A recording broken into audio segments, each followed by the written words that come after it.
Hello बच्चों, कैसे हैं आप सभी।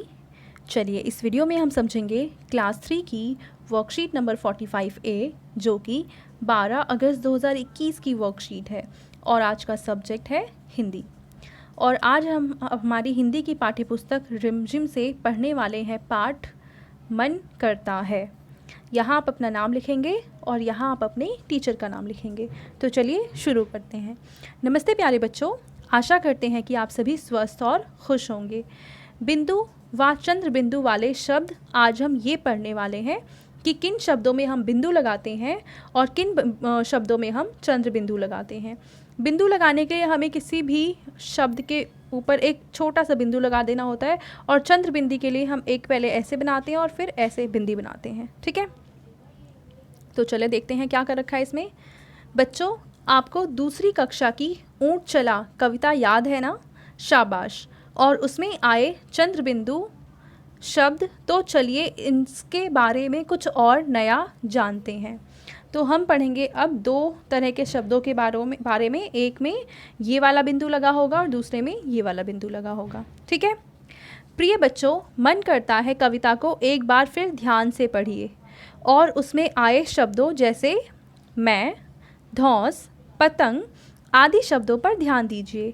इन शब्दों के उच्चारण में ध्वनि नाक से निकलती है। जब आप इन्हें पढ़ोगे ना, मैं, धौंस, पतंग, तो आप ध्यान दीजिए कि ये जो आवाज़ है आपकी नाक से निकलेगी।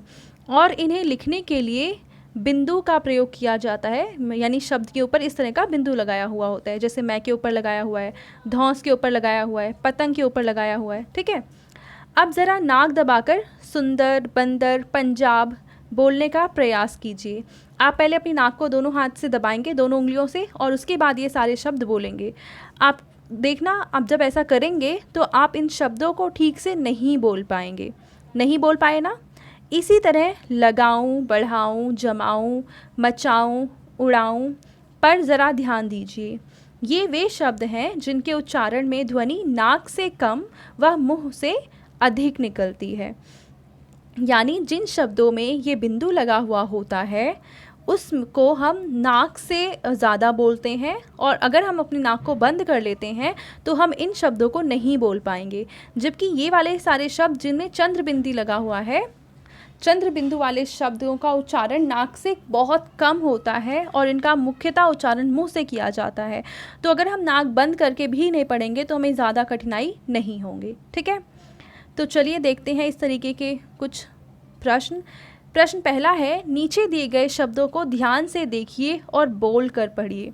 देखिए, प है, फिर यहाँ पे बिंदु है, फिर खा है, ये आ जाएगा पंखा। प न खा, पंखा।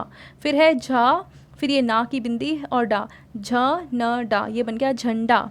अब ये क्या है? ऊ, और ये है चंद्र बिंदी और ये है टा, ये बन जाएगा ऊंट। ये बन जाएगा चांद। अब आगे हम पढ़ेंगे डंडा, शंख, पंखा, संतरा, जंगल, बंगाल। और ये सारे शब्द कांच, माँ, गांव, भंवरा, हंसना, झांकना। ये सारे शब्द बिंदी वाले थे और ये सारे शब्द चंद्र बिंदी वाले थे। ठीक है, अब हम इसके बेसिस पे क्वेश्चन नंबर 2 देखते हैं।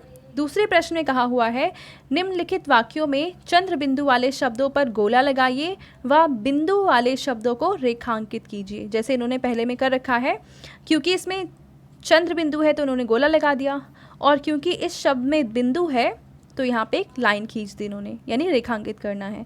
अगर हम दूसरे प्रश्न में देखें तो कुएं के ऊपर चंद्र बिंदी लगी है और सांप के ऊपर चंद्र बिंदी लगी है, तो इन दोनों पे गोला कर देंगे और अंदर हम अंडरलाइन कर देंगे। कुएं के अंदर एक सांप रहता है। तीसरा है, आंवले का मुरब्बा खाकर आनंद आ गया।